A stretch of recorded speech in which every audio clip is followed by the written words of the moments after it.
ఇటీవలి రాజకీయ పరిణామాలు తెలుగు సమాజంలో ఆత్మవిమర్శను కొడుతున్నాయి. రాజ్యసభలో తన తొలి ప్రసంగంలో కమల్ హాసన్ కవి శ్రీశ్రీ కవితను ఉదహరిస్తూ తెలుగు సాహితీ వైభవాన్ని దేశానికి గుర్తు చేయడం గర్వకారణం. ఒక తమిళ నటుడు తెలుగువారి సాంస్కృతిక గొప్పతనాన్ని చాటడం అభినందనీయం. కానీ ఇదే సమయంలో రాష్ట్ర రాజకీయాల్లో మతాన్ని కేంద్రంగా చేసుకుని సాగుతున్న వాదనలు మాత్రం ఆలోచనకు గురి చేస్తున్నాయి.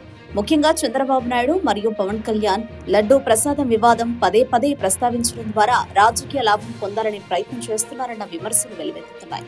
ఈ క్రమంలో విడాకులు, మత విశ్వాసాలపై చేసిన వ్యాఖ్యలు మరింత వివాదాస్పదమయ్యాయి.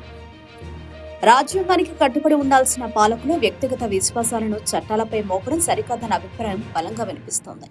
మరోవైపు లడ్డూ కల్తీ ఆరోపణలపై దర్యాప్తు నివేదికలు వెలువడిన తర్వాత కూడా అదే అంశాన్ని రాజకీయ ఆయుధంగా మలచడం ప్రజల్లో అనుమానాలను పెంచుతోంది. వైఎస్ జగన్మోహన్ రెడ్డిపై మత కోణంలో దాడి చేయాలన్న యత్నం ఫలించలేదన్న భావన కూడా ఉంది. మొత్తానికి సాహిత్యం, సంస్కృతి ద్వారా గర్వాన్ని పెంచాల్సిన చోట మతం, భావోద్వేగాలను రాజకీయ ప్రయోజనాల కోసం వినియోగించడం ప్రజాస్వామ్యానికి మేలు కాదన్న సందేశం స్పష్టంగా వినిపిస్తుంది.